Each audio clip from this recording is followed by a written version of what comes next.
Champions লিগের মাঠে বাজে বিজয়ের গান, লাউতাও দিল জয়ের স্পর্শ, মাতাল ইন্টারের প্রাণ। রিয়াল মাদ্রিদ চুপটি করে 3টি গোল খায়, সেই রাত ছিল ইন্টারের, আলোয় ভেসে যায়। একদিকে বায়ার্ন মিউনিখের বিপক্ষে ইন্টার মিলান 2-1 গোলে জয়লাভ করে চ্যাম্পিয়ন্স লিগের স্বপ্নটি বজায় রেখেছে।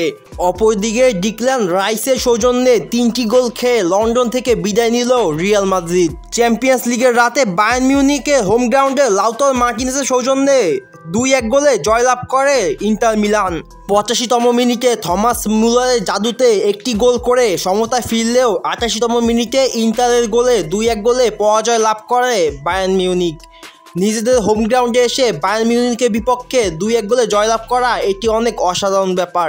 বায়ার্ন মিউনিখের জন্য নেগেটিভ দিকটি হলো বায়ার্ন মিউনিখের কি প্লেয়ার, যা বর্তমানে সেরা খেলোয়াড়দের মধ্যে একজন, তারাই দলে নেই। কোম্যান, জামাল মুসিয়ালা, আলফান্সো ডেভিসের মতো খেলোয়াড়রা দলে ছিলেন না, যার ফলে নিজের ঘরের মাঠে এনেও ইন্টার মিলানকে হারাতে পারল না বায়ার্ন মিউনিখ।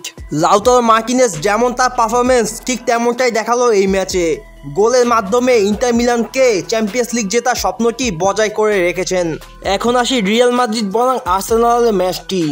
এই ম্যাচটির কথা যতই বলবো ততই কম।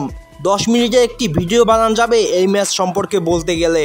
কে ভেবেছে রিয়াল মাদ্রিদ আর্সেনালের ঘরের মাঠে 17 বছর পর এসে 3টি গোল খেয়ে বিদায় নিবে? আমি ফুটবলের কসম দিয়ে বলছি, আমার লাইফে এত সুন্দর ফ্রি কিক আমি জীবনেও দেখিনি। ডিক্লান রাইস যে থিবো কর্তুয়াকে একেবারে ডিস্ট্রয় করে দিবে আমি কখনোই ভাবিনি। এক কথা, Declan Rice is smash Real Madrid, one of the best free kick taker in recent time. হয়তো রিয়াল মাদ্রিদ এই ম্যাচটিতে 3টি গোল খেয়ে হেরে গেছে, কিন্তু আমার চোখে বর্তমানে পৃথিবীর সবচেয়ে সেরা গোলকিপার থিবো কর্তুয়া।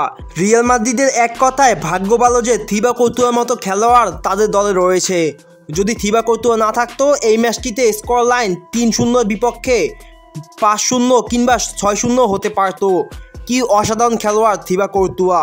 আর একবার ভিনিসিয়াস জুনিয়র ডিসঅ্যাপয়েন্ট করলো রিয়াল মাদ্রিদের ভক্তদের। এই ম্যাচে ভিনিসিয়াস জুনিয়র কিছুই করতে পারলো না, না একটি ড্রিবলিং, না একটি বল পাসিং, কোনো কিছুতে সঙ্গ দিচ্ছে না ভিনিসিয়াস জুনিয়রের পারফরমেন্স। রিয়াল মাদ্রিদ কি পারবে কামব্যাক করতে? কমেন্ট সেকশনে জানিয়ে দিন আপনার মতামত।